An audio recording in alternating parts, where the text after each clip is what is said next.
Good evening and welcome to Storage Room Games.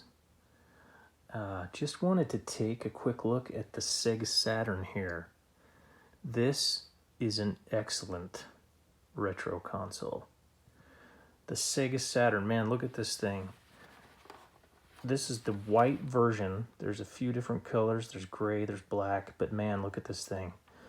I mean, that's a good looking system. This thing has no yellowing. You've got the white, the gray, the pink button. I mean, that looks good. Why didn't we get this one in the States? This thing is awesome. This one particularly is in really good shape. Looks like the expansion port on the back's missing a little piece of plastic on the tab. But this is a fantastic console. Some great fighters on this thing. Some great shoot 'em ups. Or shooters as we used to call them when I was a kid. But I don't think people appreciate the design of this thing. I mean, this looks good. I think this looks better than the Dreamcast. The Dreamcast is a great console, but this thing, I think this was unappreciated peak Sega. So, yeah, I'm digging this console. Great games, great looking console.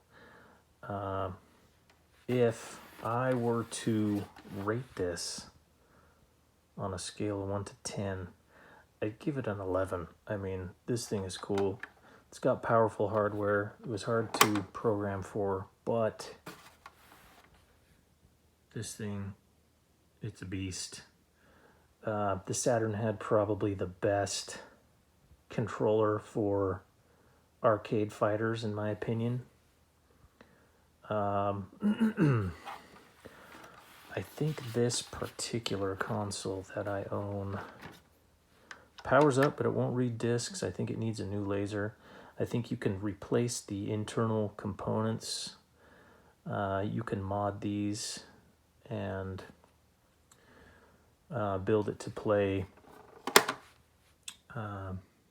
ISO files or burn discs.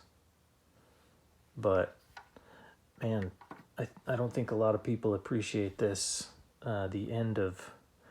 This was kind of the beginning of the end for Sega, in my opinion. When this thing came out, man, I remember there was a kiosk at our local Fred Meyer, and they were running Panzer Dragoon, and that game blew me away. It was the 32-bit generation introduction, and I thought it was going to be a PlayStation killer, but the PlayStation kind of took over. I did own a PlayStation, some great games on there too, but this thing didn't get the love it deserved. It didn't get the games either. We needed more of the Japanese games brought over to the US because there are so many good games we just never got in the States on this thing. But this is a quick look at a console I just pulled out of the storage room, so I wanted to check this out. This thing, man, it's a beast. I love it. If they could make this a car, I would buy it. The Sega Saturn by Saturn. All right, that's it. Peace.